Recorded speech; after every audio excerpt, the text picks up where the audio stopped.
to be you. I've wandered around. Casablanca received the Academy Award for Best Picture in 1943. Powered by romance and hatred of the Third Reich, it remains one of the great movie classics of all time. Most of Casablanca's cast and many on the production team were refugees from Adolf Hitler. In the 1920s, they had created German cinema's golden age. Now, they had to leave.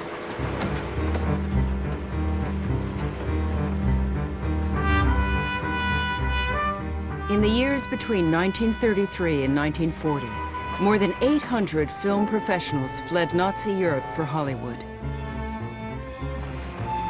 Each of them had been forced to make difficult choices about the future.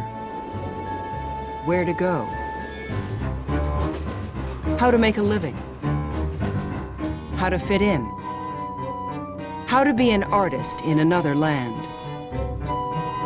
Some would fail in Hollywood, but some would change the face of American cinema, creating enduring classics of Hollywood's golden age. The Bride of Frankenstein, The Adventures of Robin Hood, Ninotchka. How are things in Moscow? Yes, I killed him. Double Indemnity. I killed him for money. High Noon. Some Like It Hot. And Casablanca. Well, Reichstag and I are speaking nothing but English now. So we should feel at home when we get to America. A very nice idea. To America. To America. To America.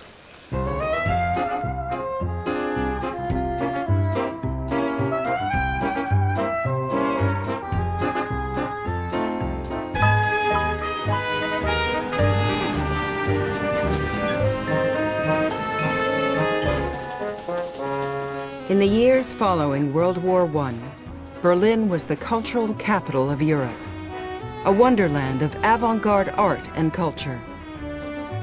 And German cinema was about to present the future of film.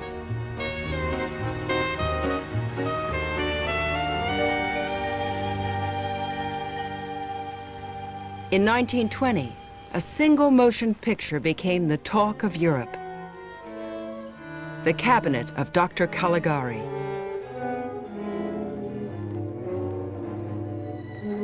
A surreal masterpiece of fantasy and terror.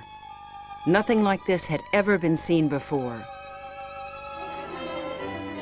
Film was now expressing states of mind, operating in a new dimension.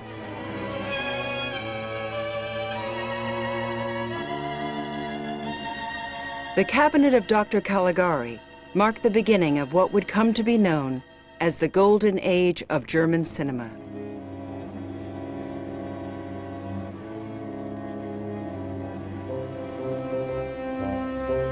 The producer was Erich Pommer, a 31-year-old visionary who demanded innovation from his filmmakers and pushed them to experiment with a new medium. Germany had created a national film studio after World War I. By the early 1920s, its best film talents were collected under one roof, called UFA Studio, with Erich Pommer in charge.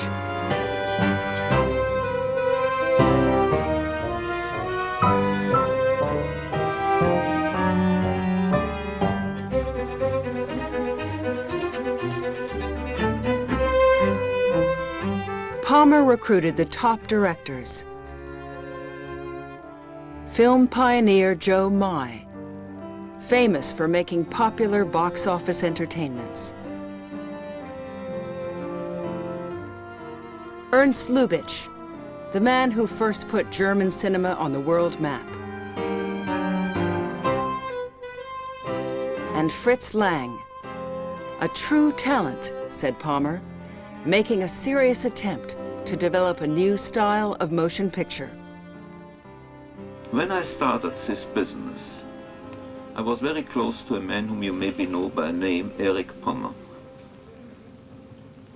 When I started to work for him, he said to me, Fritz, I give you two advices.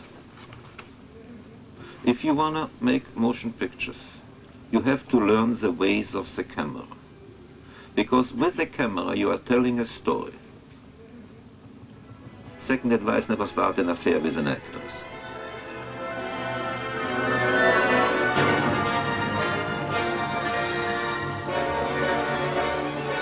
UFA unveiled Fritz Lang's science fiction extravaganza, Metropolis, in 1927. Set in the 21st century, Metropolis pictured a world controlled with robot-like precision. It would be one of Adolf Hitler's favorite movies.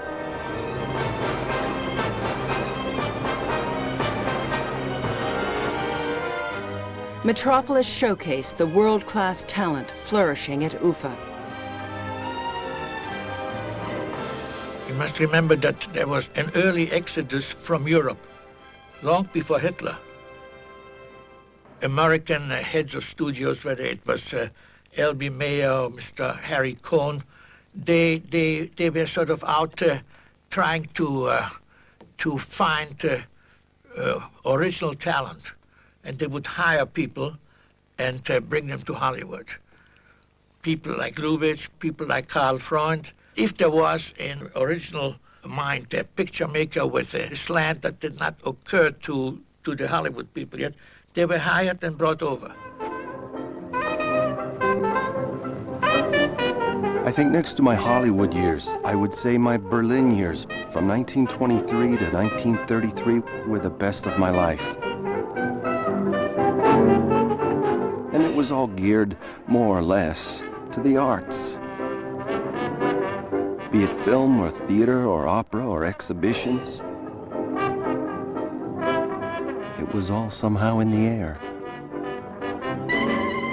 Now, Berlin was a tremendous city. I had never been at the opera. So to go to the opera, I'm introduced to all of that. People were always on the streets and the nightclubs, and it was a very gay city.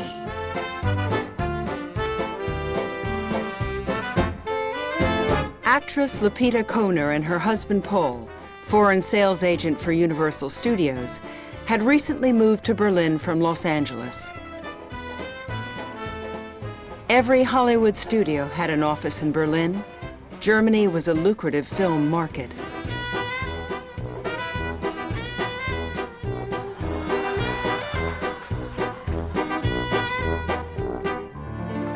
Berlin's opera and concert halls offered the music of Viennese composer Erich Wolfgang Korngold, known in Europe as the New Mozart. Berlin's cabarets featured the songs of composer Friedrich Hollander, who was not above poking fun at German society and German politics. Berlin's cultural life was elevated by its Jewish population.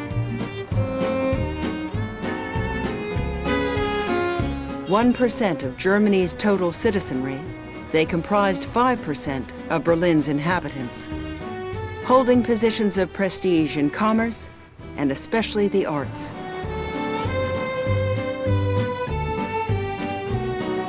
Worldly, cultured, and cosmopolitan, Germany's Jews were the most secular in Europe. Few considered themselves religious.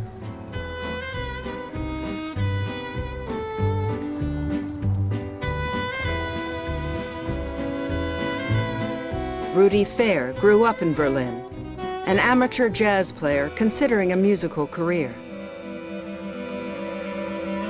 Paul Whiteman came to Berlin. He had commissioned George Gershwin to write the Rhapsody in Blue. In 1926, he brought his orchestra to Europe, and he gave 4 performances in Berlin, of which I attended 3. I was on a cloud. It was just so unbelievable, the music I heard. The young and ambitious were drawn to Berlin.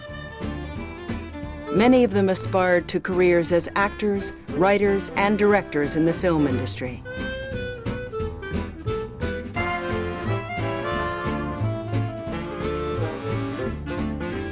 21-year-old Billy Wilder had come to Berlin from Vienna to promote Paul Whiteman's European tour. When Whiteman left, Wilder stayed, writing scripts in his apartment. Rudy Fair set his music aside to become a film editor.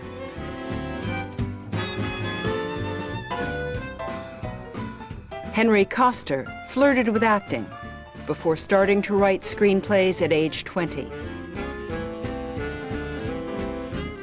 Franz Waxman studied at the Berlin Music Conservatory and made his living in a jazz band.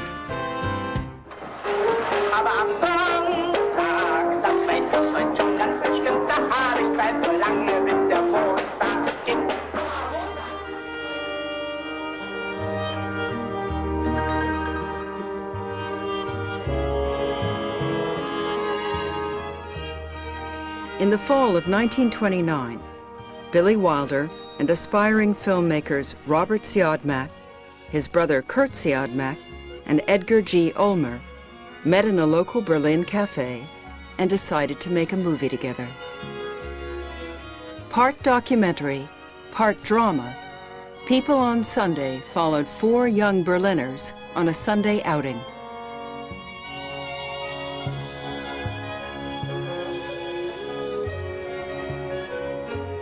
The camera assistant had grown up in Vienna. His name was Fred Zinnemann. This is where I met Billy Wilder. It was our first film. We didn't know anything. And the director was Robert Siodmak, who had also never made a movie in his life.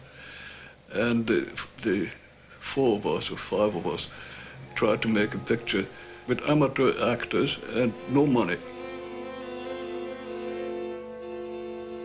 Billy had written the script, and Siodmak had promoted whatever money there was. My contribution was simply I was carrying the camera around, loading the film, and keeping focus as best I could.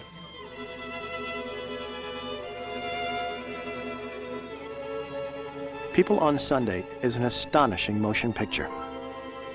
The camera technique breaks every rule of ordinary film photography.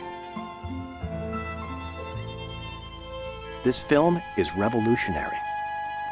Its director, Robert Siodmak, will be a name to be watched. Eric Palmer quickly recognized the appeal of the avant-garde picture. Within weeks, People on Sunday creators Robert Siodmak, Kurt Siodmak, and Billy Wilder would be working for Eric Palmer at UFA. Edgar G. Ulmer and Fred Zinnemann would leave for America.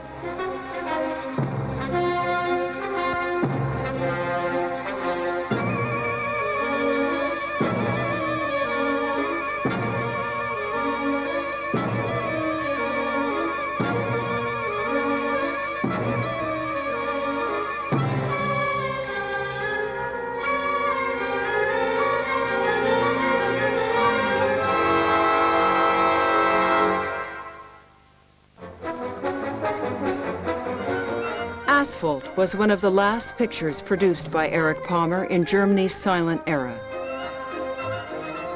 By the time it went into production, director Joe Mai had over 60 film credits to his name. Asphalt was a sleekly designed story of crime and seduction. Within a matter of years, German cinema's expressive use of light and shadow would help define 2 important Hollywood genres: the horror picture and the gritty urban stories called film noir.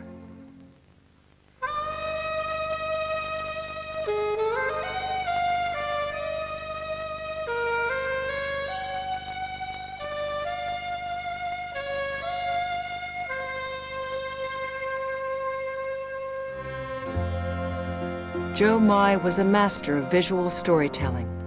At age 49, he was one of Germany's most illustrious directors. Eric Palmer was world-renowned. Asphalt was one of his last silent films. When he put together the daring new sound picture, The Blue Angel, He hired Frederick Hollander to write the score and Franz Waxman as the orchestrator.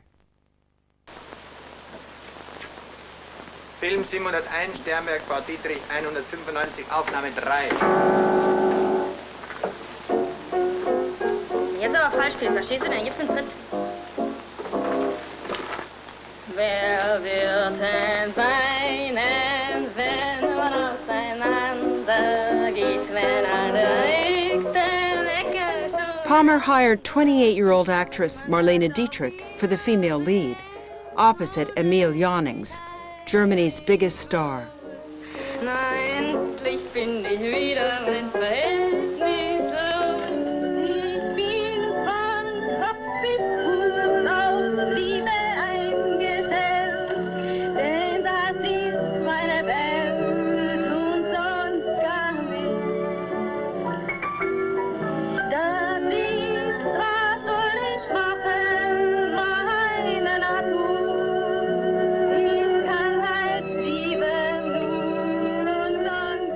The Blue Angel made Marlene Dietrich a movie star and launched composer Frederick Hollander's film career. Und wenn sie verbrennen, ja, dafür kann ich nicht. Her success landed Dietrich a contract with Paramount Pictures. She left for America the night The Blue Angel premiered in Berlin, April 1st, 1930.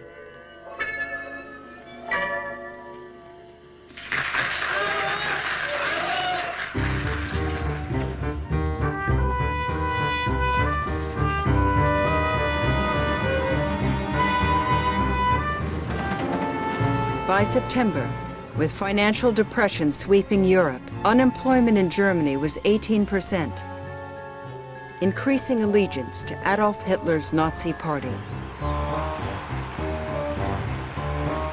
Animosity toward Germany's Jewish population was building. 50 years earlier, German Chancellor Otto von Bismarck observed that Germany's Jews brought the country a certain champagne sparkle which must not be underestimated.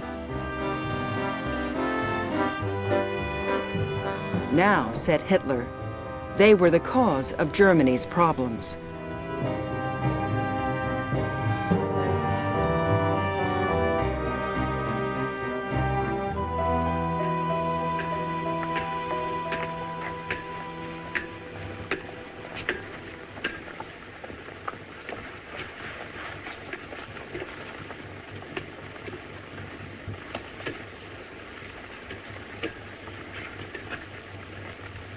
Germany's political disintegration coincided with the making of Fritz Lang's next picture, M, The Murderers Among Us.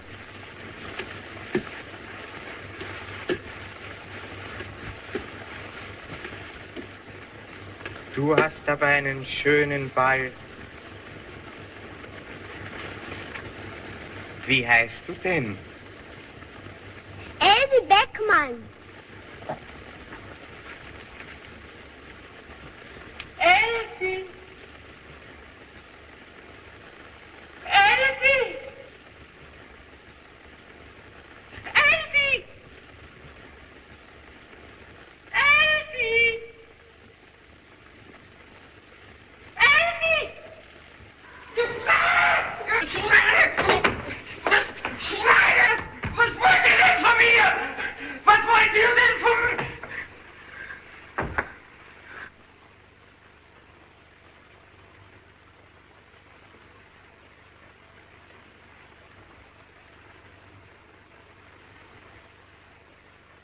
Lang set M in 1930s Berlin, using it to comment on the lawlessness gripping Germany. Lang was 41 years old, now Germany's most famous director. He cast 27-year-old stage actor Peter Lorre in the leading role. Dann weiß ich von nichts mehr. Dann stehe ich vor einem Plakat und lese, was ich getan habe, und lese und lese. Was habe ich getan? Aber ich weiß doch von gar nichts. Aber wer glaubt mir denn? Wer weiß denn, wie sie mir aussieht? Wie es schreit und brüllt da innen, wie ich tun muss, will nicht, muss, will nicht, muss! Und dann schreit eine Stimme und ich kann es nicht mehr hören! Hilfe! Ich kann nicht! Ich kann nicht! Ich kann nicht! Ich kann nicht! M was Peter Lorre's first major picture. His performance was followed by dozens of offers.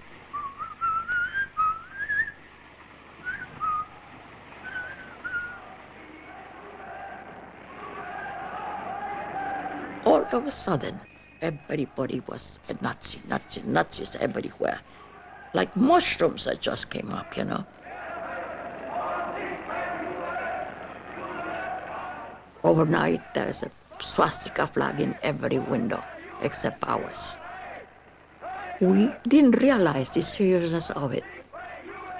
But one night, instead of taking a taxi, we took the underground. And there we saw a young man being beaten by about 12 Nazis in uniform. And the mother, this old lady, was hanging and pleading. And there we were, unable to do a thing.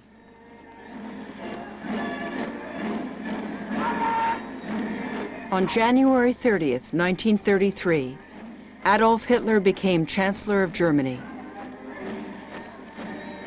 That evening, Hitler's supporters celebrated with a torchlight parade.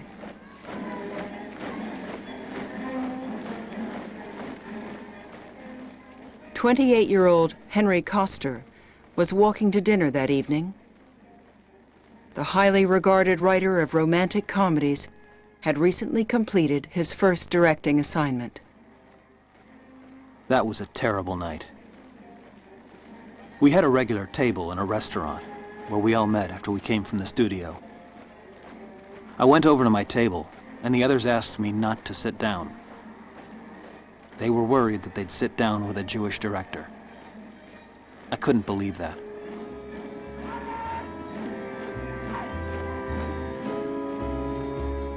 Three weeks later, a fire of uncertain origin destroyed the Reichstag, Germany's parliament building. Adolf Hitler declared a national emergency.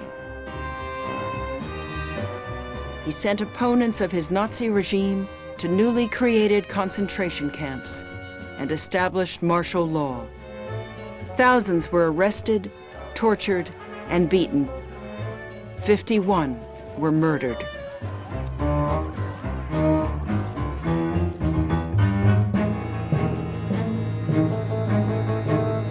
Writer Billy Wilder headed for safety in Paris. One of his friends had been arrested. "It wasn't my idea to leave," he said. "It was Hitler's." People on Sunday director Robert Siodmak's new film was pulled from the theaters after the Reichstag fire. Hunted by stormtroopers, Siodmak also left. Actor Peter Lorre was shooting a film in Vienna when Ufa asked him to return. He reportedly wired back, "There is not enough space in Germany for two murderers." Walking home from work, composer Franz Waxman was dragged into a Berlin alley and beaten. That night, he and his fiancée packed their bags and boarded a train for Paris.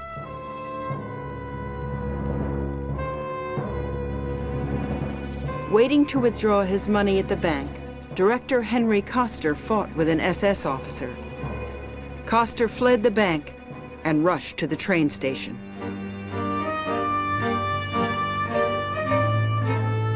Warned that stormtroopers had destroyed his apartment while he was away, composer Frederick Hollander and his wife Hedy escaped by train to Paris.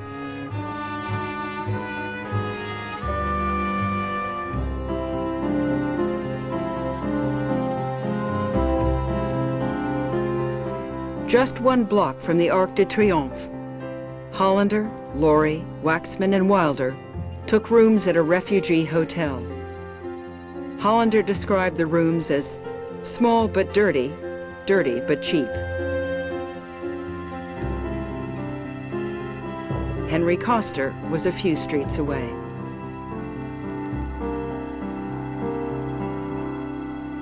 Haben wir die Feinde des Landes zu Paaren getrieben. Wir haben nun In Berlin, propaganda minister Joseph Goebbels announced a boycott of Jewish businesses. Later that day, writer Kurt Siodmak heard Goebbels speak to a less enthusiastic audience.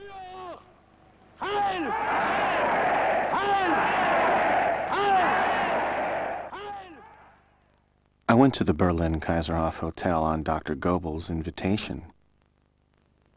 Everybody in the film industry was there.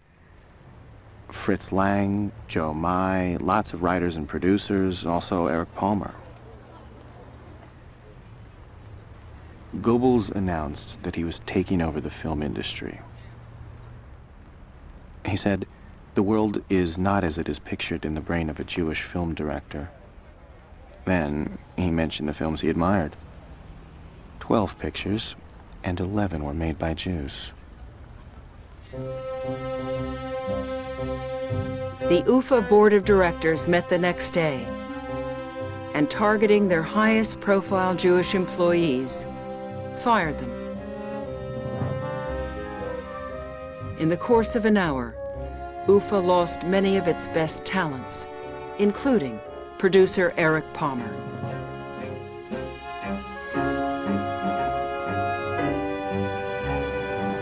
It happened too fast, very fast. And still people didn't think that it would last very long, you know. They could have gotten out then. But oh no, this is going to last a couple of months, will be over, and Berlin will be like always. I mean, people disappear. They got them at 3 o'clock in the morning out of bed. You never heard from them. This letter came today. I am forbidden to work for any film studio. Where can I go? I don't speak any other language well enough to write in it. Where can I go with a pregnant wife and no money?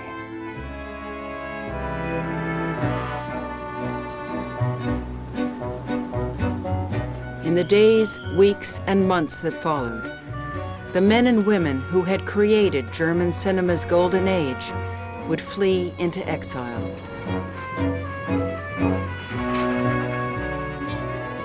It was the dark time, said playwright Bertolt Brecht, when we were changing countries more often than our shoes. Exile was the great equalizer. The established and the famous shared the same fate as the young and up-and-coming.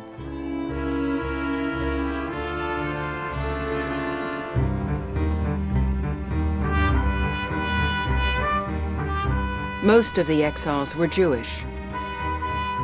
Extremely few would emigrate who were not.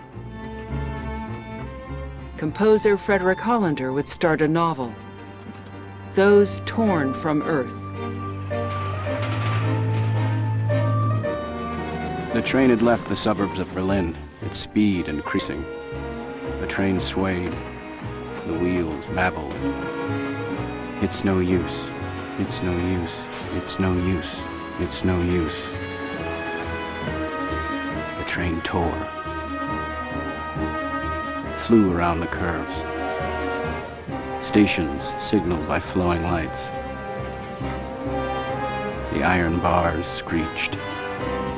The immigrant train.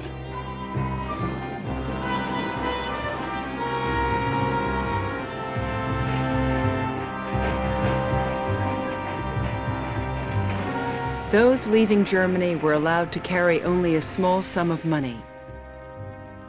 Director Joe Mai left with very little, except the jewels his wife, actress Mia Mai, could camouflage and sneak across the border.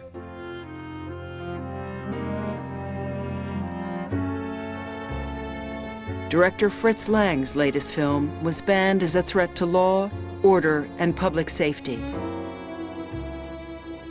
Lang, too, would leave. Eric Palmer had foreseen the trouble. A job awaited him in Paris.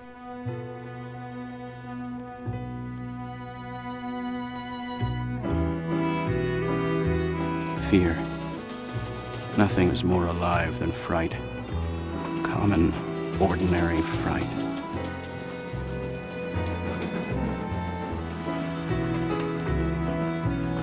Why didn't they leave things alone? Before this, everything was carefree.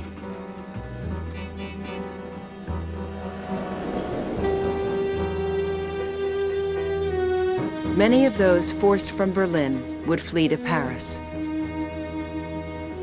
By May 1933, their numbers warranted comment from the New York Times.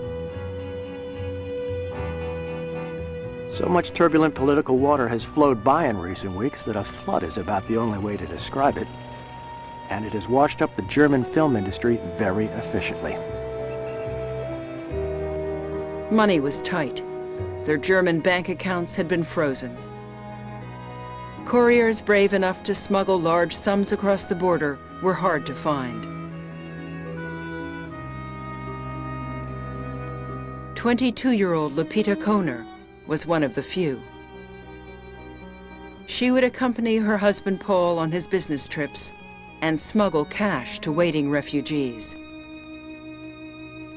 We were going to Paris, and I always was knitting, and I was knitting a sweater. He said, "Darling, I have to take some money for somebody there." And I said, "Okay."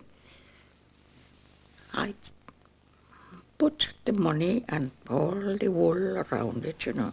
When they came in, I was ready. Then we got to Paris, and in the morning, that is Mr. Spiegel, Sam Spiegel. And he said, "Darling, they're here for the money." And I said, "Oh, goodness, you'll have to wait." So I unraveled the whole thing to get the money for Mr. Spiegel.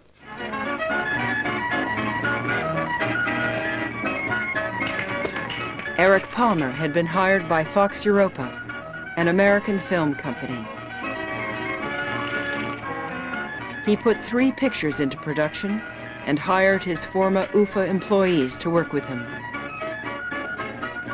Directors Fritz Lang and Joe Mai, composers Franz Waxman and Werner Richard Heyman, writers Billy Wilder and Walter Reich, cinematographer Rudy Mate.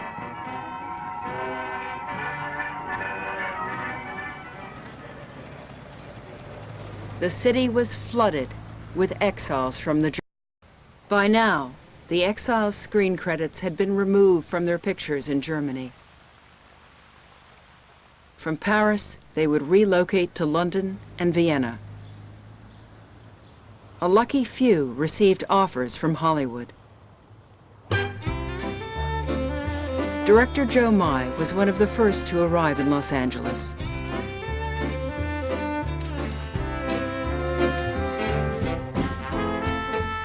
He had been hired to direct a musical comedy starring Gloria Swanson.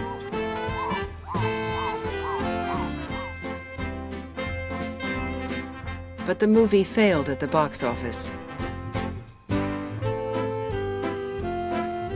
It would be several years before he was signed to another picture.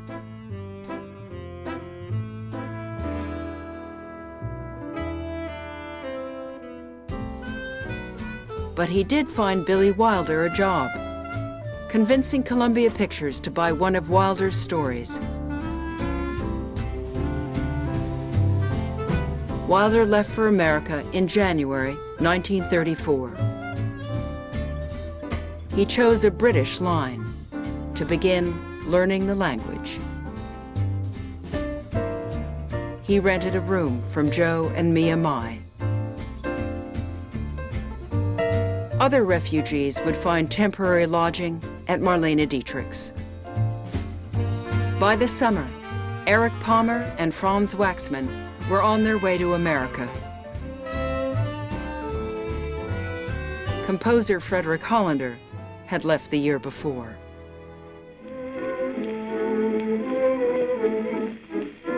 It seemed unbelievable to sail in a floating city across a sunny ocean and then poured onto foreign soil to explore skyscraper mountains, siren-loud canyons. And now to rush through wild, extravagant avenues bordered by low pink sugar stucco bungalows and a two-seater. A gift too great to grasp, and the day but 12 hours. Hollander's younger colleague, Franz Waxman, entered the United States with a short-term contract from Fox and a limited visa. When his papers expired, Waxman would have to return to Europe, but he and his new bride Elise wanted to stay.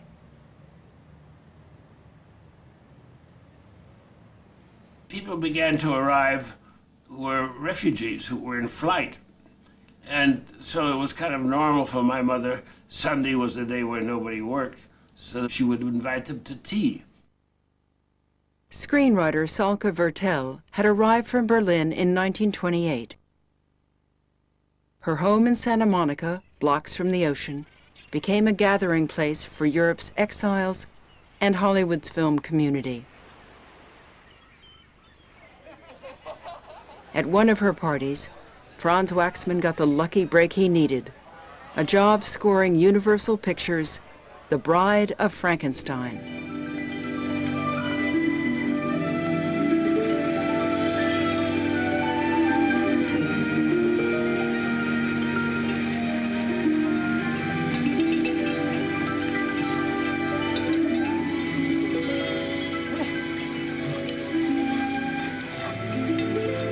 Waxman's score humanized Frankenstein's monster.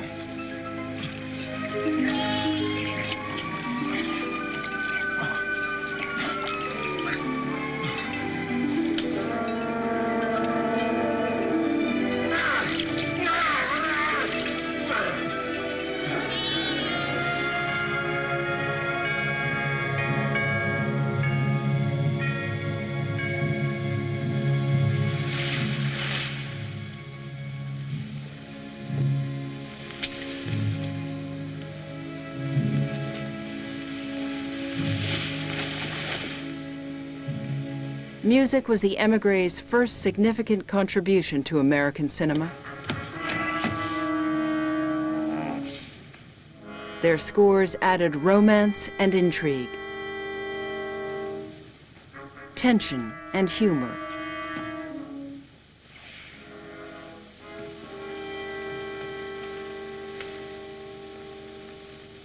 Friend?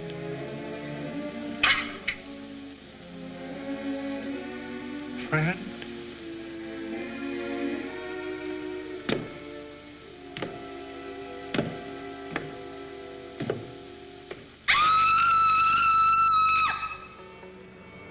Franz Waxman would be the first of Hitler's exiles to find a successful Hollywood career. 144 films, 2 Academy Awards. He made a photo album of his life in California and sent it to his parents back in Germany. He was 29.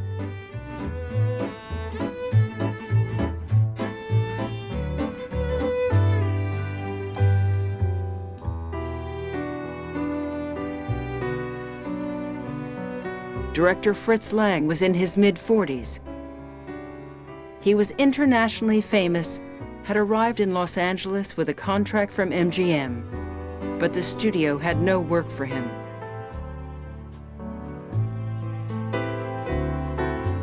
To pass the time, he took trips around the American West.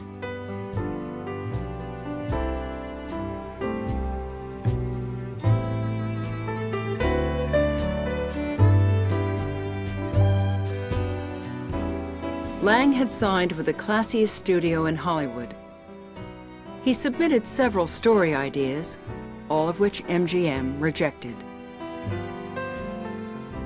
In Germany, nearly every picture he had proposed had been put into production.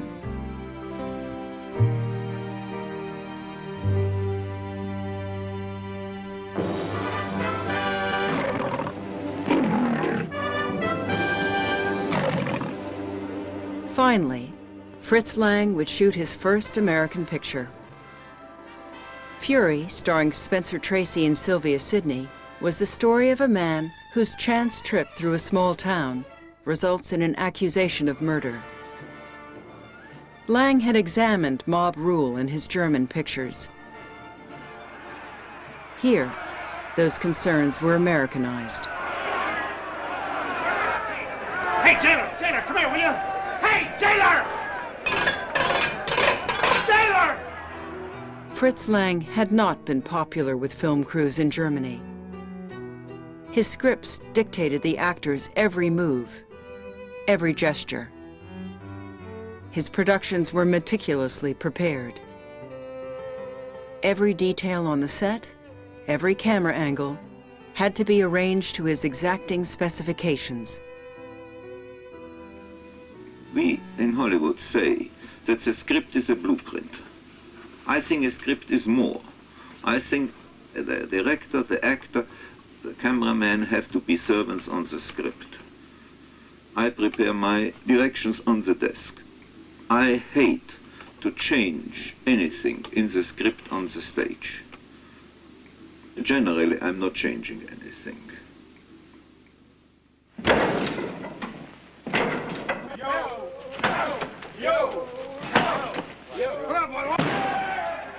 The results Lang achieved on the screen took their toll on the cast and crew, just as they had in Germany. He called 18-hour shooting days, demanded endless retakes. Spencer Tracy was said to despise him.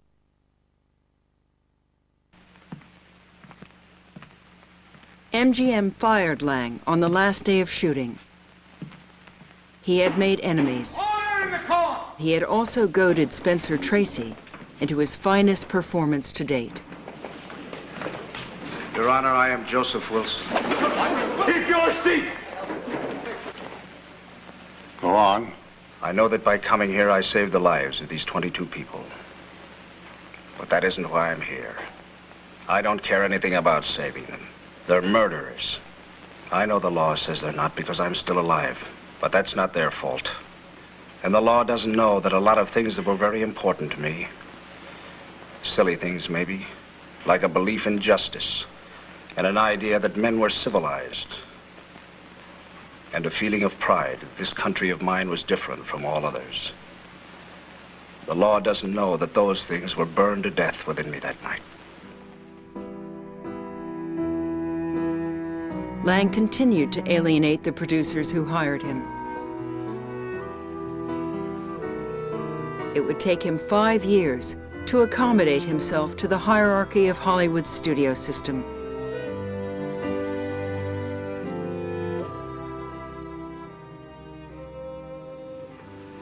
We all were used to work in a quite different way. You have to adjust yourself to a new mentality, to a new culture. I don't think that ever anybody became anything without fighting for it. I had always to fight for it. He took a job directing a Western for 20th Century Fox and arrived on the set wearing cowboy boots, not German jodhpurs. He traded his customary monocle for eyeglasses. He followed studio rules. At the end of filming, Fox offered Lang a second picture.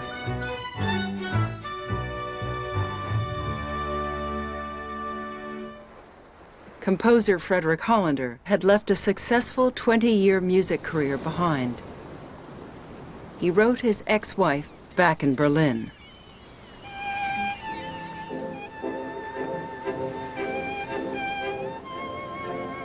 Dear Blandina, For everyone who doesn't arrive with an international name, this golden Hollywood is a hell. I could convince myself to forget that I was once significant and successful, but that isn't the essential thing. You can't just shake off your homeland and cast down the same strong roots again somewhere else.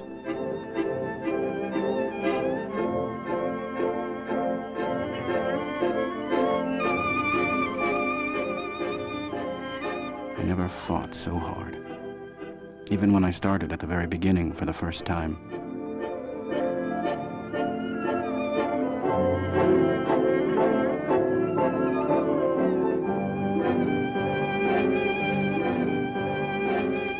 Box office was the measure of success in Hollywood.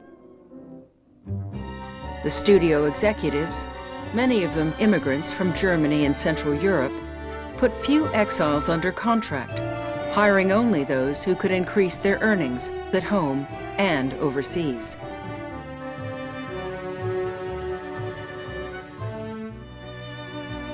While Warner Brothers stopped distributing their pictures to Nazi Germany in 1935, MGM and Paramount continued to do so until 1940, removing Jewish names from film credits to get past German censors.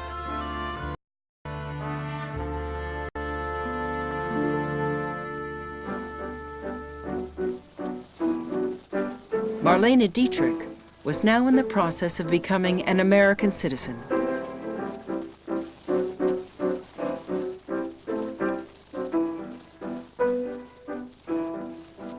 Conscious that her mother and sister remained in Germany, she quietly offered help to needy refugees. She paid for tickets to America, provided new arrivals with needed cash and a place to stay. With Ernst Lubitsch, she secretly funded an underground railroad for former colleagues and their families stranded in Germany. Money wired from Hollywood paid for safe passage to Switzerland, then to America. Lubitsch would spearhead relief efforts in Hollywood, creating a safety net for the exiles inside the established German-speaking community.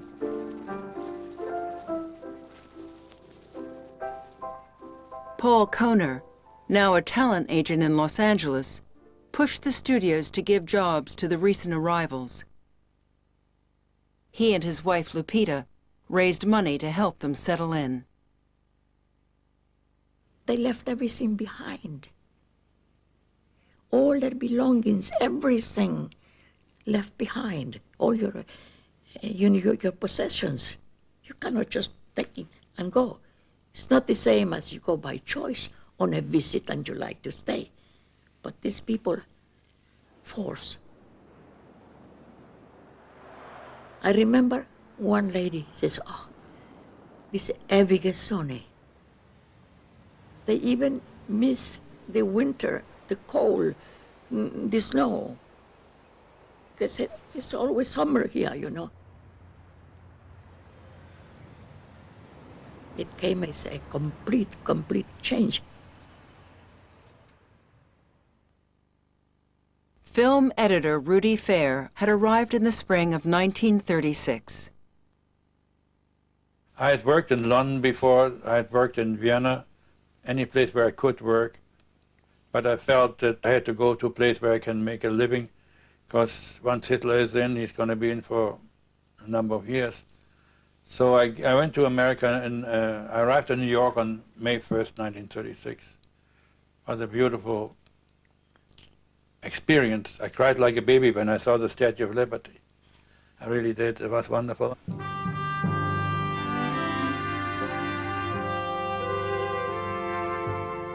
Director Henry Koster, after 1 year in France, looked for work in a country where he spoke the language. He was hired on a project in Vienna by Joseph Pasternak, a producer for Universal Pictures in Europe.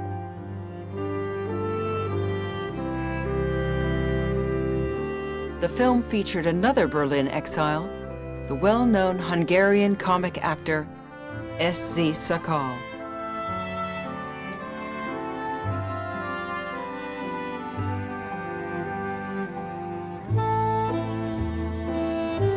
At Joseph Pasternak's recommendation, Universal Pictures invited Koster to Hollywood on a trial basis.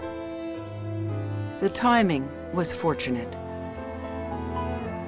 Jews would be banned from working in the Austrian film industry in 1936.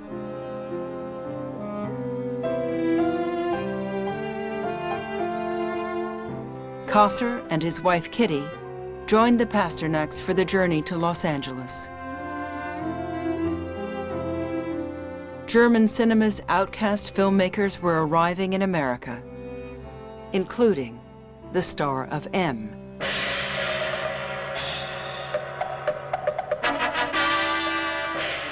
Peter Lorre had been best known in Germany for playing a psychotic murderer. You let him get away. I'll find him. I'd know him anywhere. In Hollywood, 20th Century Fox cast him as a clever undercover agent, Kentaro Moto. Lorre made 8 Mr. Moto pictures in 2 years.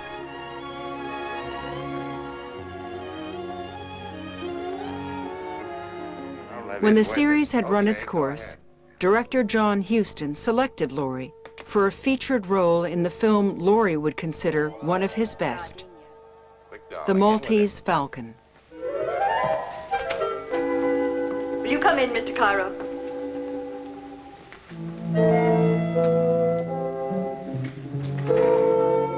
You sit down, Mr. Cairo. Thank you, sir. Now, what can I do for you, Mr. Cairo? May a stranger offer condolences for your partner's unfortunate death? Thanks. Is there, Mr. Spade, as the newspapers imply, a certain relationship between that unfortunate happening and the death a little later of the man Thursby?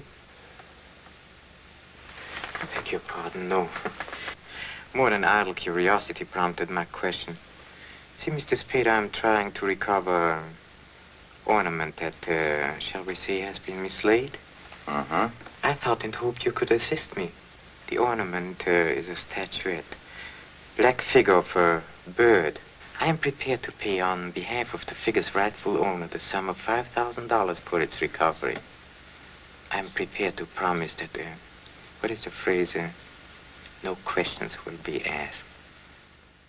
Peter Lorre had arrived in Los Angeles, one of Europe's most recognized actors. To expand his choice of roles, he worked to lose his Viennese accent and learn American slang. Lorre liked everything about Southern California.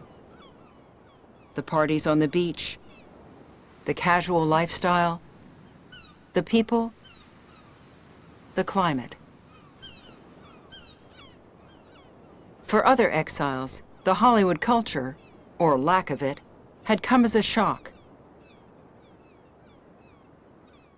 Seeking news from Europe, they made telephone calls back home, read German-language journals out of New York. Don't forget that in America, people were fairly oblivious of the real tragedy of Hitler coming to power. And the emigres, one of the reasons they stuck together is they could talk about who was surviving, who was getting out, who needed help, and what was happening to their country. From Vienna, exiled reporter Paul E. Marcus collected news of the scattered film industry. He distributed regular reports to subscribers in Europe and America. Peter Lorre's first U.S. production has been forbidden in Prague. Karl Freund left Metro and went to Fox. Oscar Homolka is to leave for the U.S. shortly. Felix Joachimson changed his name to Felix Jackson.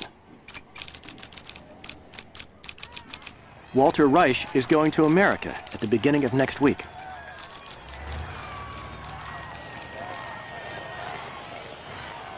It's time we put an end to this. Robin, now, this forest is wide. It can shelter and clothe and feed a band of good, determined men, good swordsmen, good archers, good fighters. Men, if you're willing to fight for our people, I want you. Are you with me?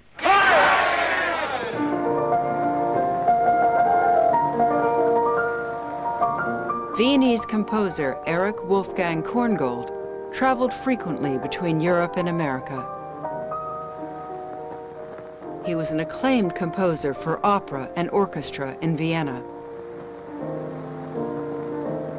In Hollywood, he composed for motion pictures.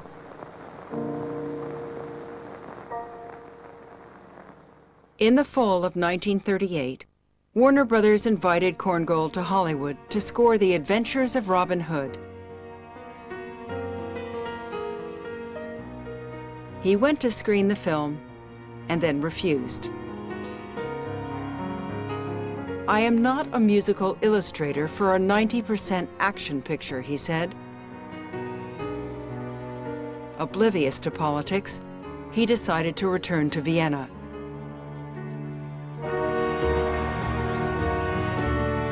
What Warner Brothers could not convince Korngold to do, the Nazis could.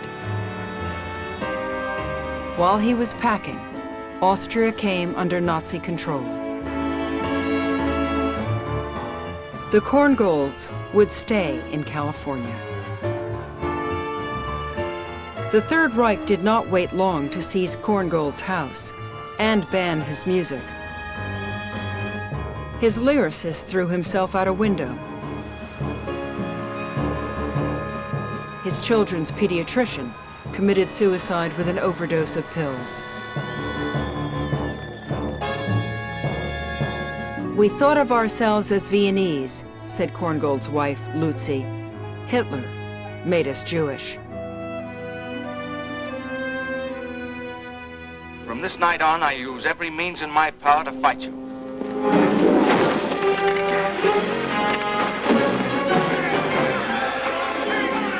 Korngold went to work on Warner Brothers' grand fairy tale about a country seized by a pretender to the throne and the principled man who defies him. The Adventures of Robin Hood saluted courage in the face of evil.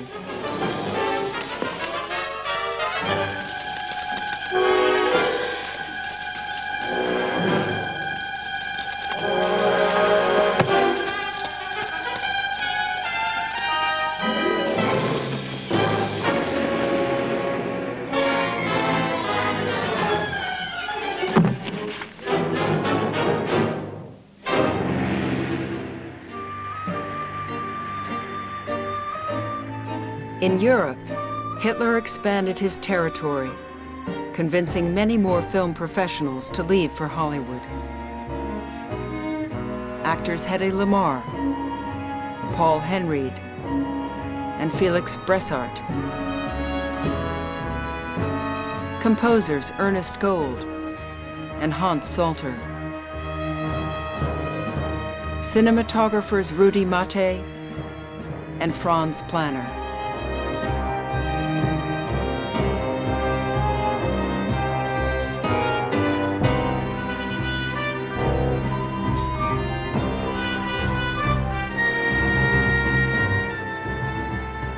The exodus had begun.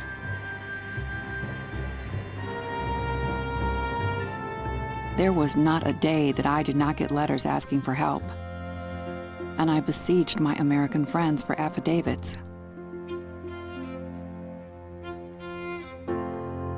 Not only individuals, but also causes needed financial support, and Hollywood was leading in generosity.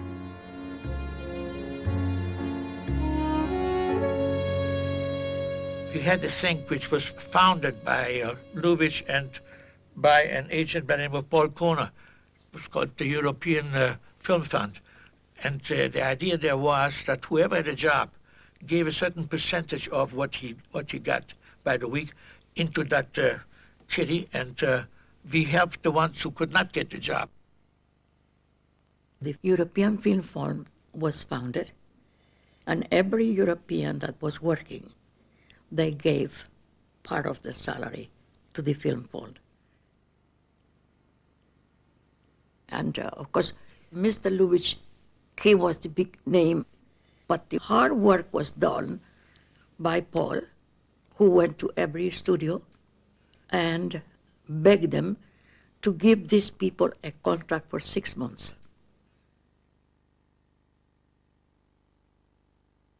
Editor Rudy Fair had come to Hollywood with letters of introduction. Exactly 5 weeks from the day I arrived in this town, I come back to my little apartment near Wilshire Boulevard where the Ambassador Hotel is, a one-room place. And there were 3 messages sort of rolled up and stuck in my mailbox.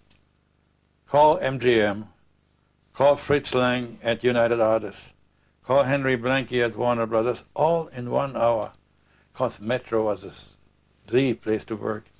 Montages were very important in those days. The guy called me and said, I read in your resume that you have done montages. Would you be interested in doing some from MGM? I said, of course I would be. Henry Koster had a 1-picture contract. Dear Gabriel, I am writing the script for my first film, 3 Little Sisters. You can imagine what an effort I am making because I know that my whole future here is dependent on my first film.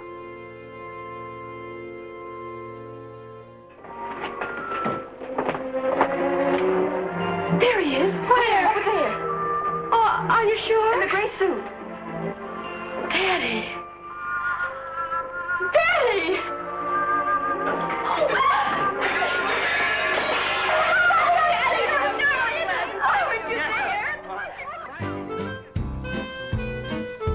Three smart girls secured Henry Koster's future and launched Deanna Durbin's film career. A smash hit, it kept Universal Pictures from bankruptcy. Universal offered Koster a long-term contract. He was the first director among the Exiles to make it in Hollywood. Joseph Pasternak, having brought Koster to America, now sponsored S.Z. Sakal, and the popular Hungarian came to Hollywood with his wife, Boji.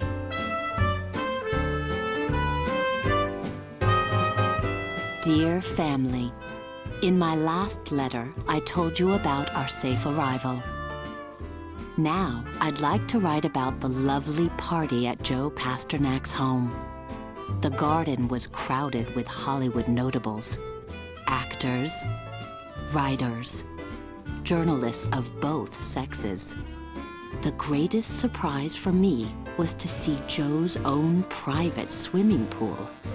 I had never seen such a thing before in a private house. I think Joe must be the only person to have one in Hollywood. Boji Sakal.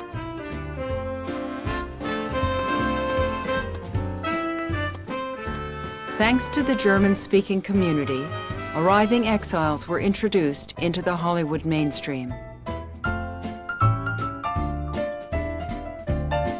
Billy Wilder met other writers and a few studio producers.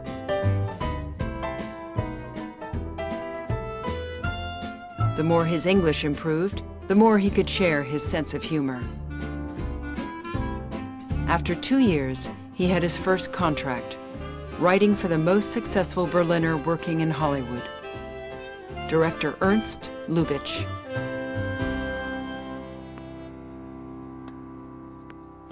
Lubitsch, so that there are no misunderstandings, was primarily the best writer that ever lived. He never took credit.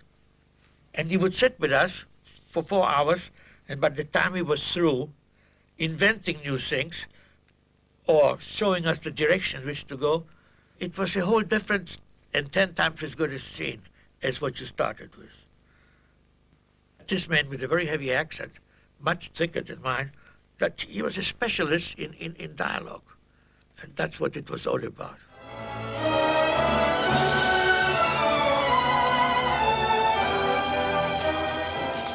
How are things in Moscow? Very good. The last mass trials were a great success. There are going to be fewer but better Russians.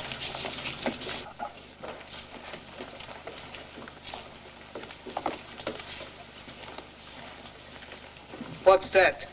It's a hat, comrade. A woman's hat. How can such a civilization survive which permits their women to put things like that on their heads? Won't be long now, comrades.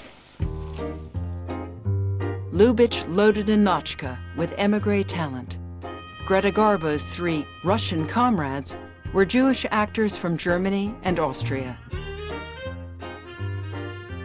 The former UFA music director, Werner Richard Heyman, wrote the score.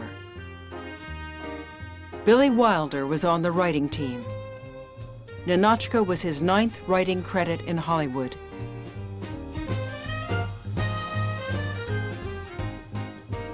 In 3 years, he would be directing. Not everyone was as fortunate. German set designers were world famous. German film editors, world-renowned. To work in Hollywood, they would have to join a union, but the unions shut them out. Experienced German cameramen were refused membership by the Cinematographer Society. One-time camera assistant Fred Zinnemann became a director's assistant. The few women who had worked behind the camera in German cinema found Hollywood equally unwelcoming. For every exiled film professional who found a job in the industry, 2 or 3 would fail, forced to look elsewhere for work.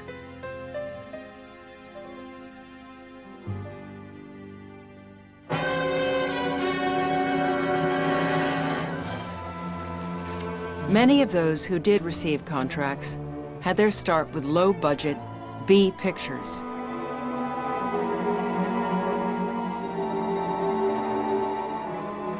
We've come to have our fortunes told.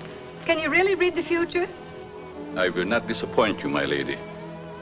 Will you step inside, please? Do you mind if I go in first? No, no, go right ahead. Go on, silly. The American film career of Kurt Siodmak, writer of The Wolfman, began in B pictures. Siodmak would script 20 horror films in Hollywood. The Wolfman was among his best. It was an allegory about Adolf Hitler and the German people.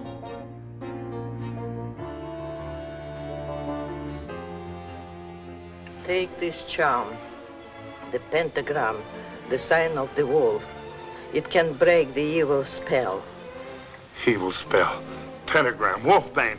Oh, I'm sick of the whole thing. I'm gonna get out of here. Whoever is bitten by a werewolf and lives becomes a werewolf himself. Oh, quit handing me that.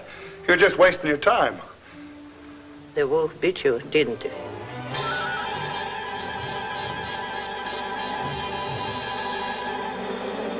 To be candid about it, a lot of these films were really not good. You had to create the horror with the music, create the tension that was otherwise not there on the screen.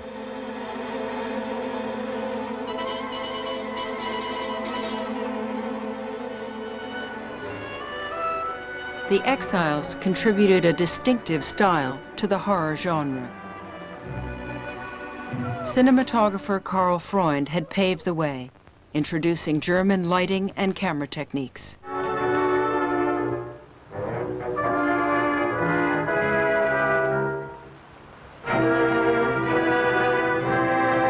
Director Edgar G. Ulmer brought his training in art direction and set design. She was never very strong, you know.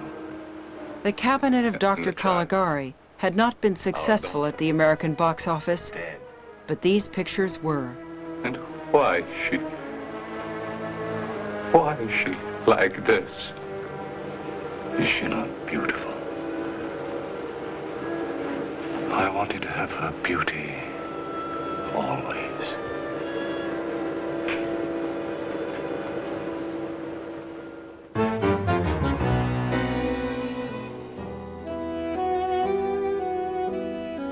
For one director, B-movies marked the end of a career.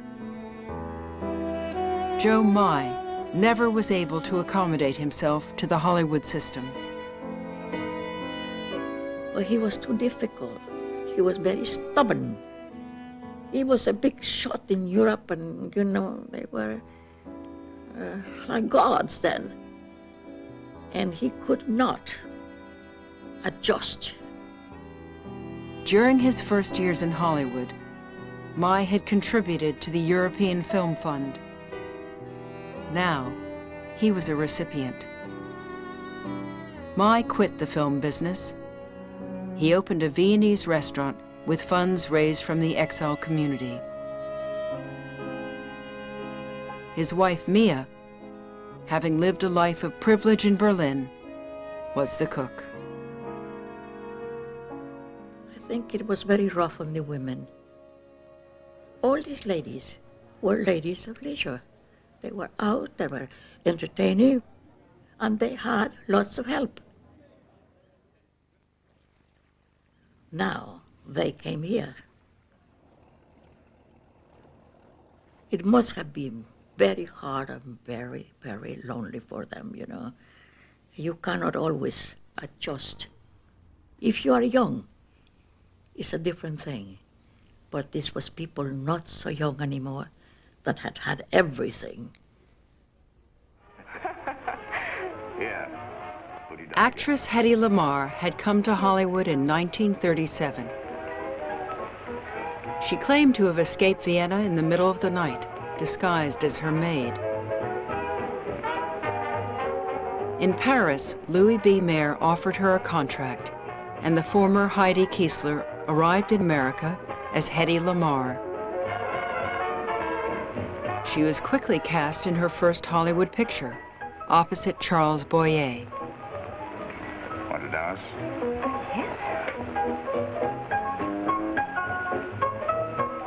The year was 1938, the height of Hollywood's golden age, the heyday of the studio system. The next year, 1939, RKO Studios' Hunchback of Notre Dame was selected to open the first ever international film festival in Cannes, France.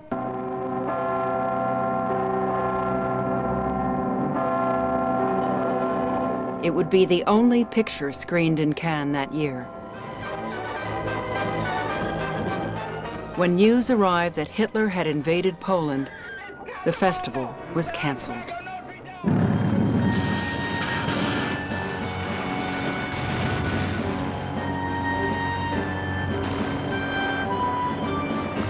The German army's blitzkrieg tactics would put Poland under Nazi control, devastate Warsaw,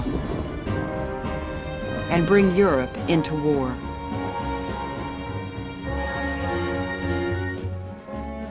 Europeans desperate to reach the United States were now required to obtain proof of financial support in order to enter the country.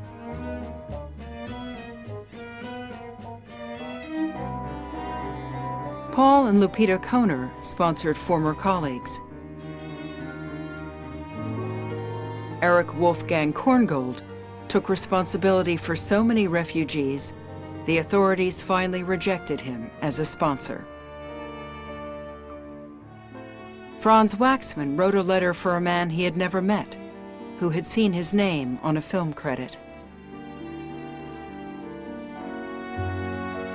The European colony is growing daily by continuous arrivals of directors, actors, and writers who used to work in France until the collapse.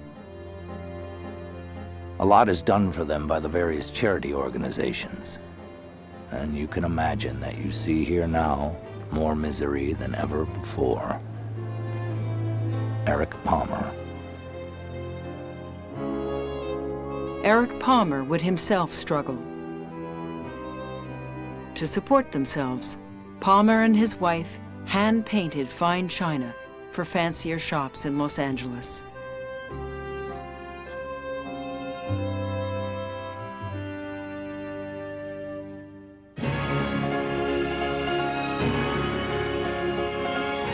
I took my mother for a drive in the open car along the Pacific, and we listened to the Sunday concert from New York, which came over the radio.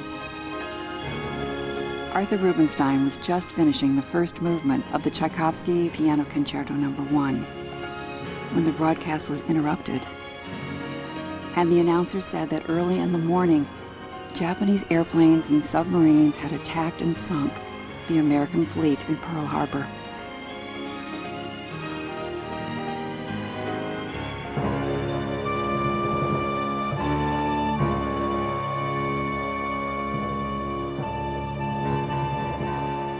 The war imposed a curfew on many exiles, Henry Coster among them. I had not become a citizen yet.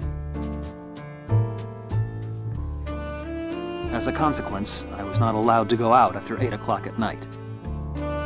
Every night, Mr. Charles Lawton came to me and my wife Peggy, and he would sit with us. Lawton, who was going on tour, read to me from the Bible, from Shakespeare, and from Alice in Wonderland. He ate with us, and we had jokes, and we discussed films, and it was just marvelous.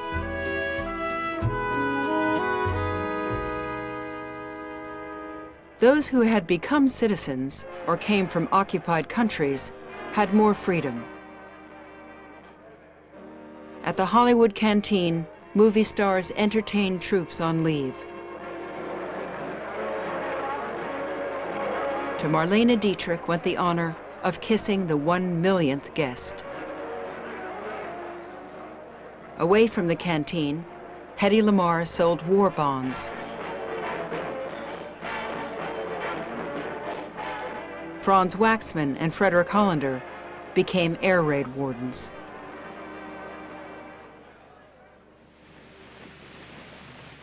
Three weeks after America entered the war, production wrapped on the Ernst Lubitsch picture To Be or Not to Be, set in Nazi-occupied Warsaw.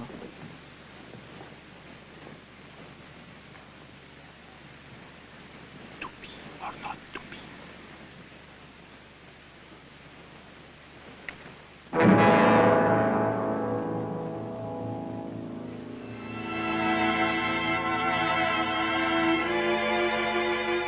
Polish exile Rudolf Mate was a cinematographer. Lubitsch again asked Werner Richard Heyman to write the score. Again cast exiled actors in featured roles. Unhappy Poland, attacked without a word of warning by a ruthless conqueror. Warsaw destroyed for the sake of destruction. A curtain had fallen on the Polish drama. A tragedy with no relief in sight. There was a Nazi tank against every Polish hope, and the people were stunned and helpless. Ernst Lubitsch was now famous for making witty, sophisticated comedies. The Third Reich had stripped Lubitsch of his citizenship. To Be or Not to Be, his most personal film, had little in common with a typical Lubitsch picture. I was tired of two established, recognized recipes. Drama with comedy relief and comedy with dramatic relief. I made up my mind to make a picture with no attempt to relieve anybody from anything at any time. What was the lady's name? Mrs. Tura. Her husband is that great, great Polish actor, Joseph Tura. You've probably heard of him. Oh, yes. As a matter of fact, I saw him on the stage when I was in Warsaw once before the war. Really? What he did to Shakespeare, we are doing now to Poland.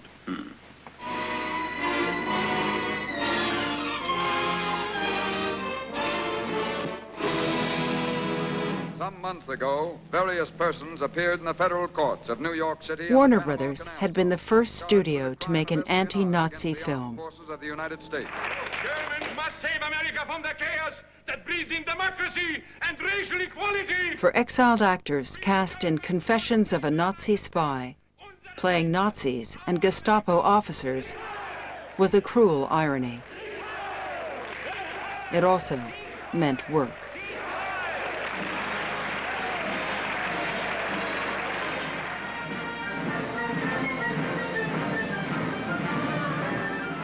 After Pearl Harbor, Hollywood became part of the war effort.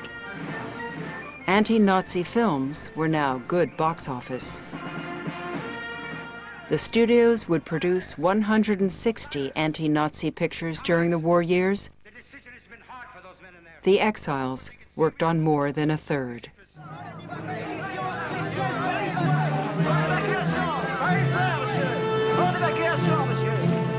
Production on the anti-Nazi picture that remains one of America's favorite film romances began on May 25, 1942. Many of the day players and featured actors had escaped from Adolf Hitler. Among them, Peter Lorre, Conrad Veidt, and Paul Henreid. I've never accepted that privilege. Conrad Veidt had catapulted to fame in 1919 in the cabinet of Dr. Caligari. You are not always so careful and neutral. We have a complete dossier on you. A major star in Germany, an outspoken anti-Nazi, he left Germany for England in May 1933. We also know what you did in Paris, Mr. Blaine, and also we know why you left Paris. Mr. Blaine, I wonder if I could talk to you. Casablanca's elegant resistance fighter, Austrian Paul Henreid, would have had to join the Nazi Actors Guild to work in Berlin. He refused and was blacklisted. A lucky break took him to London. You despise me, don't you? Well, if I gave you any thought, I probably would. But why? Peter Lorre had overcome the biggest challenge facing actors from abroad. By 1942, little remained of his accent. But that's not so bad. Through ways of my own, I provide them with exit visas. Carl, sit down. Have a brandy. Ilka Gröning and Ludwig Stossel had been prominent Berlin actors. She ran the second largest acting school in Berlin. Stossel had been imprisoned in Austria several times before his escape. So we should feel at home. In Europe, S.Z. Sokol had drawn crowds. To America. To America. In America, he missed the attention. Liebchen, sweetness hat. What watch? 10 watts. Such much? You will get along beautifully in America. May we see your papers? I don't think I have them on me. Most of Casablanca's cast had left behind a celebrity they could never reclaim. Paul Andor, with bit parts in more than 20 anti-Nazi pictures in Hollywood, had been a successful Berlin actor since 1917. I beg of you, monsieur. Kurt Bois, a movie star. This place is full of vultures, vultures everywhere. Trudy Berliner, a stage performer. Will you ask Rick if he'll have a drink with us? Madam, he never drinks with customers. Never. But can't you make it just a little more, please? Lottie Palfi, a successful stage actress. Diamonds everywhere, 2,400. Marc Léger, mesdames et messieurs, les jeux sont faits. La partie continue, mesdames et messieurs. Marcel Dalio, a well-known actor in France, Sasha! as was his wife, Madeleine Lebeau. We'll have the whole row of those, Sasha. Starting here and ending here. We will begin with 2. Écoutez, vous n'êtes pas française, vous, d'aller avec les boches comme ça? Quoi vous mêlez-vous? Je me mêle pas de français, moi, C'est pas votre affaire. Non. 1 minute. The Nazi officer was played by Hans von Twardowski, who had co-starred in the cabinet of Dr. Caligari. Arrêtez, je vous en prie. Je vous en prie, arrêtez. I don't like disturbances in my place. I either lay off politics or get out. Play La Marseillaise. Play it. Hello, the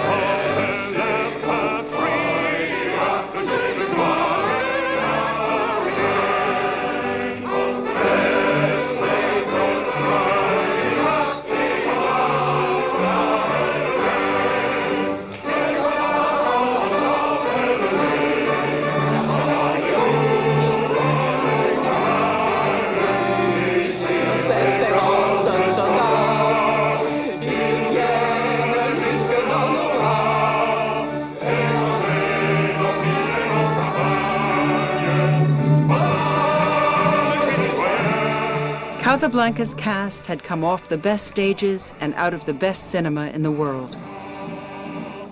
For many of them, production lasted less than a week. When the picture wrapped, cast and crew paid 1% of their earnings into the European Film Fund. "You paid in," said Paul Andor, "for the next guys who were coming along." All of those people were helped by the sympathy and by the help of the American industry, and they got weekly salaries, very small, but somehow we muddled through. Some of us made it, some of us fell by the wayside. Great many of them went back to Europe in '45. It was especially very difficult for writers because I was a writer. I still am, but at that time I was only a writer. Only, but that I mean it's the most important thing in picture making. But the language is your tool, right? And if you can't write in English, I suffered for 1.5 or 2 years learning English so I could write something. We joined the Navy to see the world. I met a movie actress who said she would teach me English. She said, "Do you know Follow the Fleet? If anybody wants to learn a language, you should learn to sing some songs with a lot of words in them." Henry Coster. We didn't do and we didn't die. We were much too busy looking at the ocean and the sky. And what did we see? We saw the sea. We saw the Atlantic and the Pacific, but the Pacific isn't terrific and the Atlantic isn't what it's cracked up to be. We joined the Navy to see... Each of the Exiles had a strategy for mastering the language. Language was the greatest obstacle to getting work in Hollywood. When I got to America, I realized I had to learn the language fast. I refused to speak German, watched movies, read newspapers, and especially something that didn't exist in Europe, comic strips. Not only did it tell me about language, but also about the culture.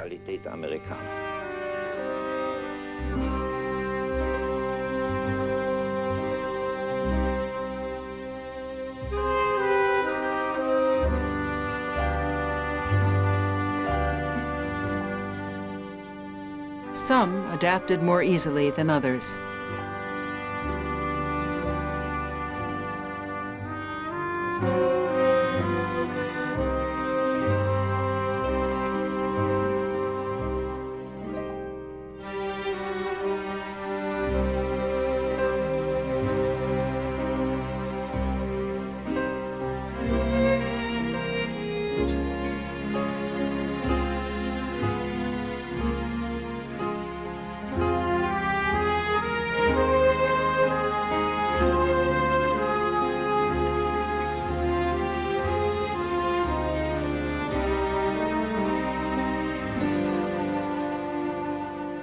By the early 40s, Hollywood was home to so many German immigrants, refugees, and exiles that Los Angeles came to be known as Weimar on the Pacific.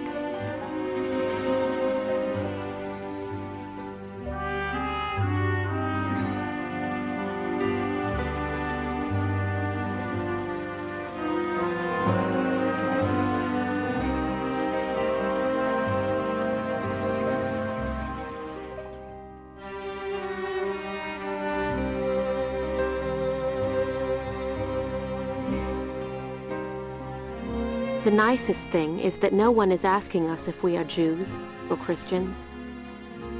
However, I have noticed that people don't really like Germans here. We are trying to speak as little German as possible on the streets because the Americans are not sympathetic towards the Germans.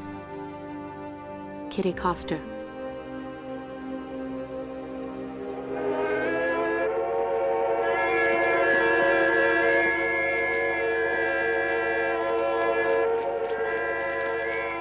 Fred Zinnemann had been directing shorts and B pictures for MGM.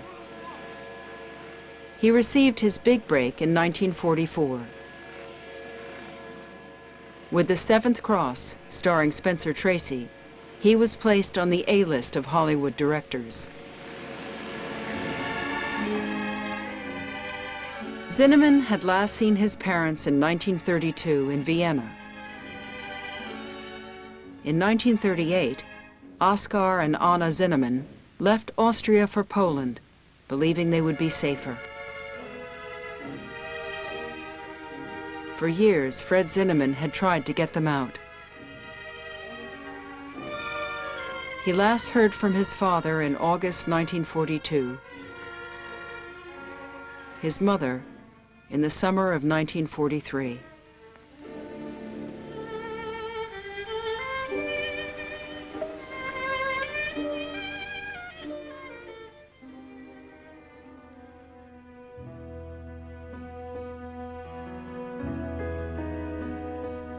Director Robert Siodmak had left France August 31st, 1939. I started my career 3 times from scratch. I left Germany one day after Hitler came to power. I left France one day before war broke out, and Hollywood 1 year before CinemaScope.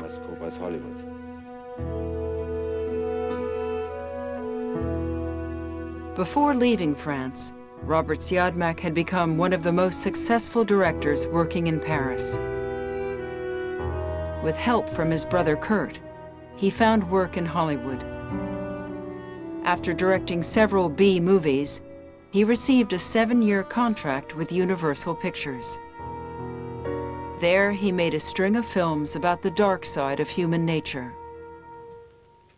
Their storylines about obsession, betrayal, and despair were known for their stylized atmospheres, snappy dialogue, and desperate characters. Movie critics in France called them black pictures, film noir.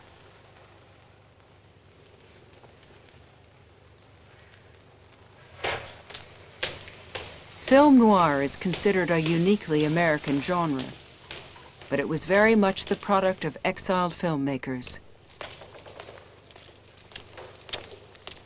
With their distinctively German lighting style and urban settings, these pictures assumed the absolute corruption of society and everyone in it.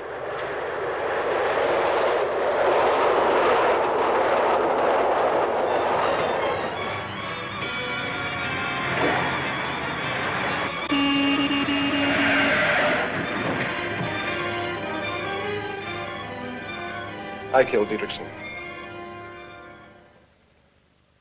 Yes, I killed him. I killed him for money and for a woman. And I didn't get the money, and I didn't get the woman. Pretty, isn't it? Double Indemnity was Billy Wilder's first film noir. To score it, Wilder hired Hungarian exile Miklos Rózsa.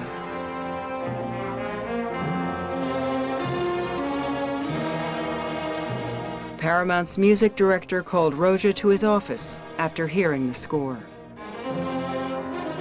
He explained that the music was very bad. He told me it belonged in Carnegie Hall. I thanked him, but he said he hadn't meant it as a compliment. He then asked why I hadn't written something attractive, to which I replied that Billy Wilder's film was about ugly people doing vicious things to each other.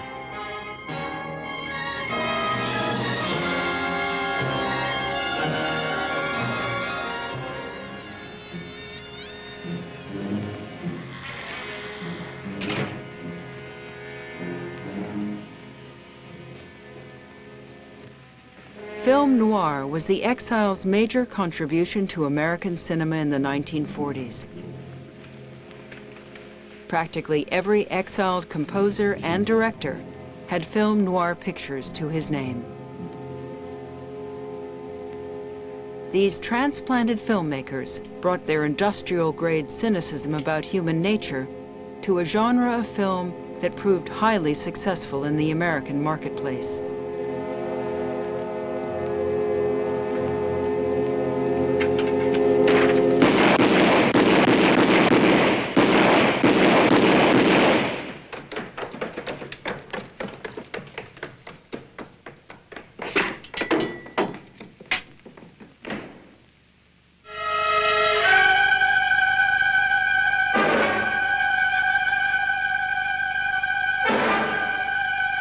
In January 1945, the Russians began their final assault on Berlin. In April, Adolf Hitler committed suicide. On May 7th, the German army surrendered to the Allies.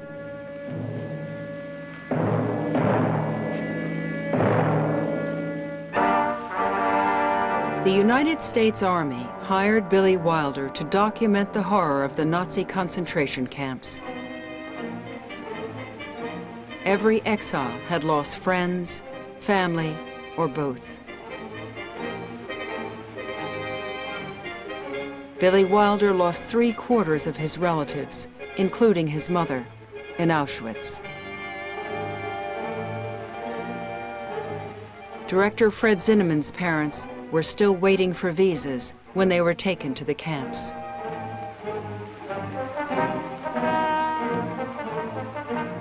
Actor S.Z. Sokol lost his 3 sisters. Composer Franz Waxman lost his brother.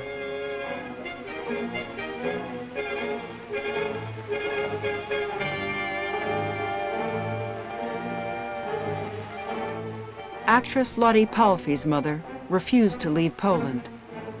She couldn't believe that a country of poets and philosophers would do such terrible things. She died too. No nightmares ever haunted those who lived near concentration camps. The cries and moans of the tortured were no doubt believed to be the wailing of the wind.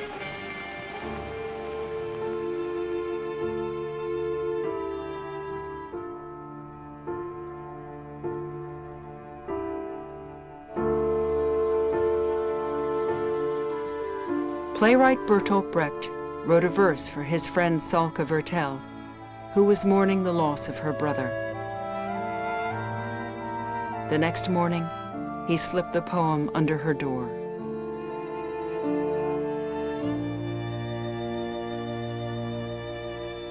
I know, of course, it's simply luck that I've survived so many friends. But last night in a dream, I heard those friends say, survival of the fittest. And I hated myself.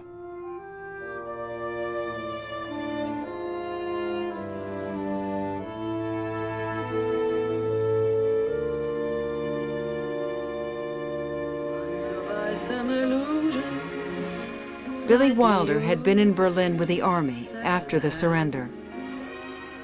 He left with a film in mind. He asked Frederick Hollander to write the songs, cast Marlene Dietrich as the female lead. They had a touch of paradise. Now take me, Miss Frost. Bombed out a dozen times, everything caved in and pulled out from under me. The country, my possessions, my beliefs. Yet somehow I kept going. Months and months in air raid shelters, crammed in with 5,000 other people. I kept going. What do you think it was like to be a woman in this town when the Russians first swept in? I kept going. It was living hell. And then I found a man, and through that man, a roof and a job and food and I'm not going to lose him. What has all this to do with me? A little. You see, you want the same man. Come on. I told you you'd need a handkerchief.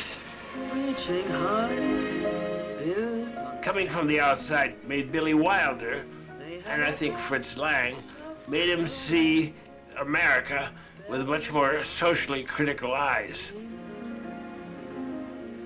Billy Wilder was a social critic in everything that he did, but he saw life humorously.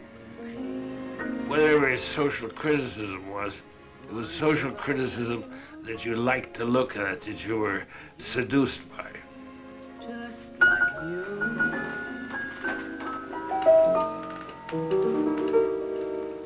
You like my first edition. It's yours. That's how I am. A simple definition. You take art, I take spam.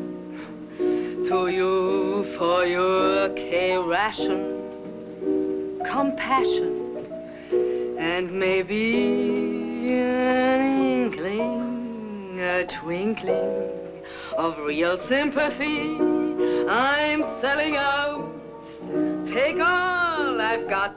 Ambitions, convictions, the works. Why not? Enjoy these goods. For boy, these goods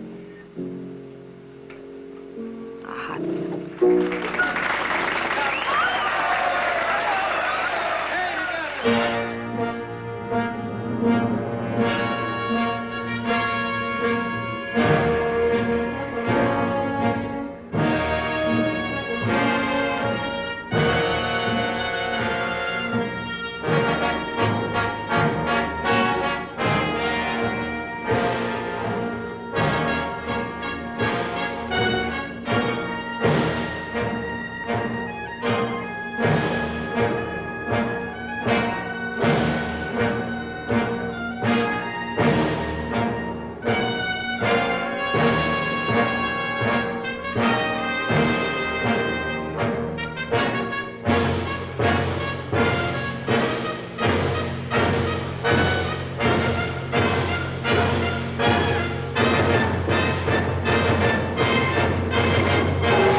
I didn't look on it as a cowboy movie. To me, it was a film that had to do with commitment. It illustrated the saying in a man's character is his destiny. It just happened to be a Western background.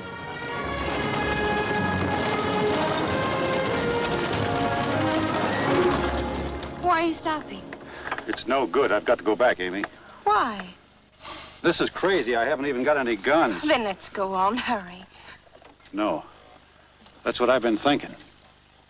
They're making me run. I've never run from anybody before. Well, I don't understand any of this. Well, I haven't got time to tell you.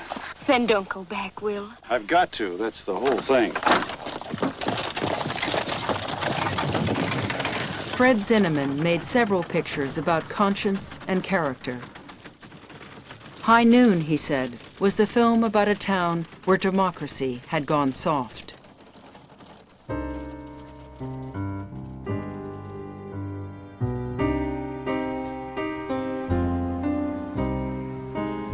Playwright Bertolt Brecht had returned to Berlin. In 1950, he wrote a poem to his good friend Peter Lorre.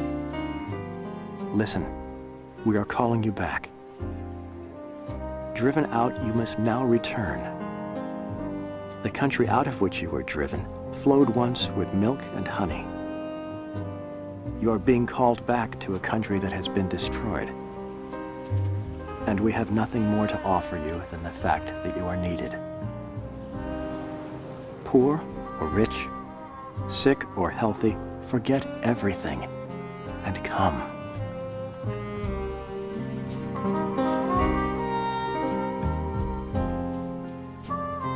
Everything was different after the war.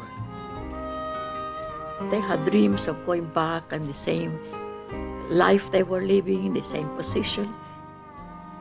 And that didn't exist anymore.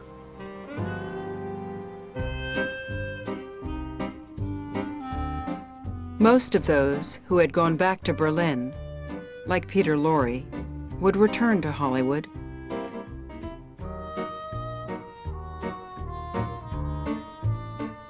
America was now home.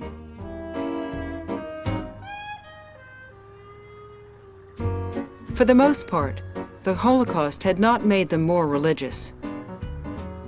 Most were as secular as they had been in Berlin. By the 1950s, the Exiles had achieved a degree of professional success and social acceptance that would have been unimaginable when they first arrived in Hollywood.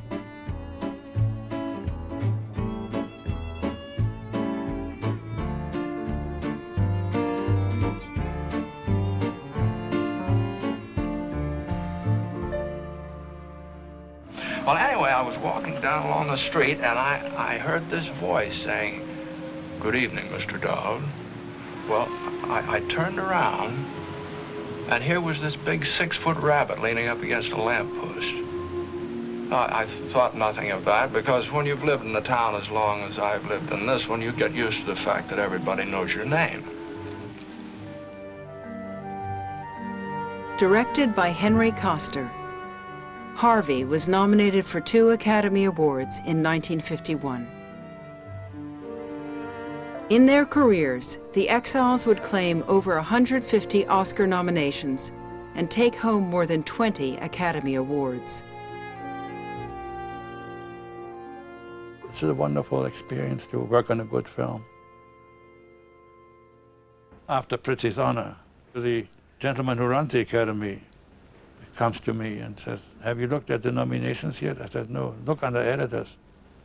And there were our names, mine and my daughter's. And I was so choked up I couldn't talk for a while. It means a lot.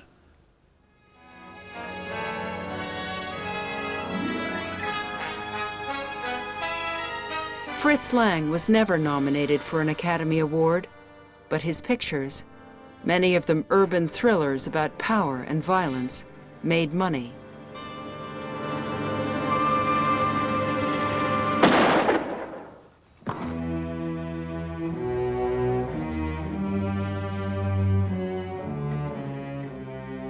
I think in our times there is no more fear of punishment after death. The belief in hell and brimstone is not threatening anymore. So what does a modern human being fear? Pain, physical pain. What creates physical pain? Violence.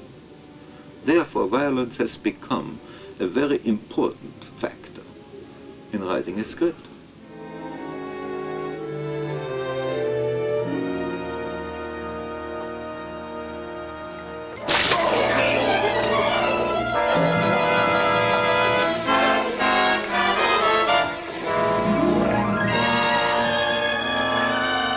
It'll burn for a long time, Vince. It doesn't look bad now. But in the morning, your face will be like mine. Look at it. It isn't pretty, is it? You'll walk through side streets and alleys so that people won't stare at you. Oh, but you're lucky. It won't be for long. The Big Heat capped Fritz Lang's American career. It was one of his best. But none of the pictures he directed in Hollywood rivaled the films he had made in Germany.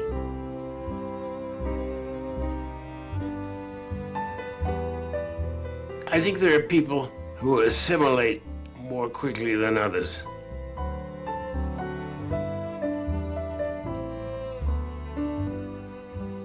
I think Fritz Lang, there was always the shadow of Germany behind him.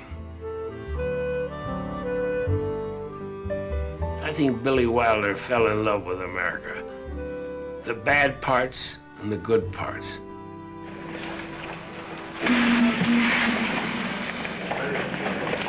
Look at that!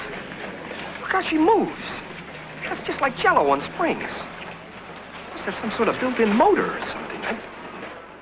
I tell you, it's a whole different sex. What are you afraid of? Nobody's asking you to have a baby.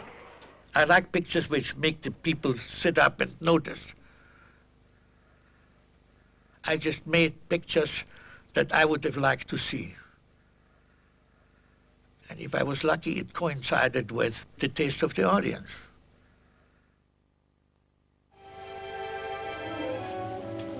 Wait a minute, haven't I seen you before?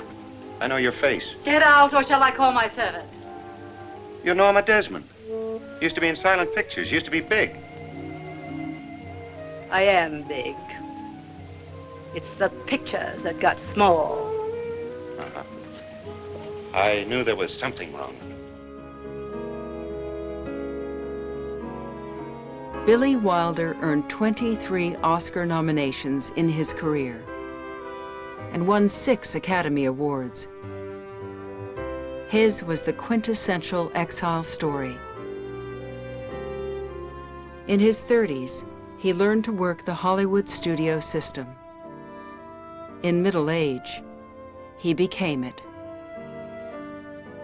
He was not alone.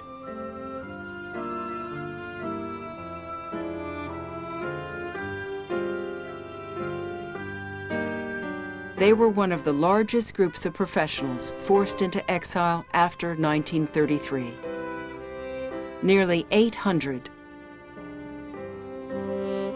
Most became American citizens.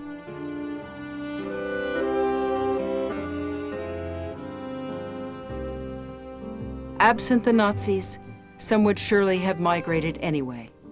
But Hitler multiplied that number many times over.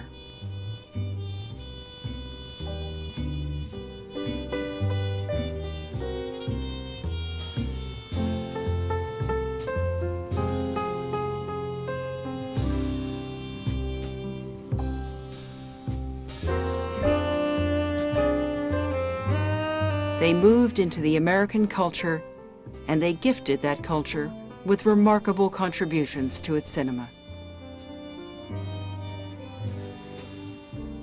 Their movies number among the most memorable classics of the American screen.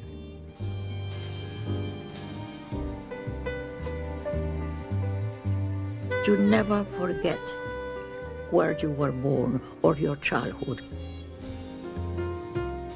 As you get older, it gets stronger in you. But then it comes a time where there is a change. You look back. You have the memories from one, the love for one, and the love for the second, you know. And you appreciate the country you're in. Because there is another life.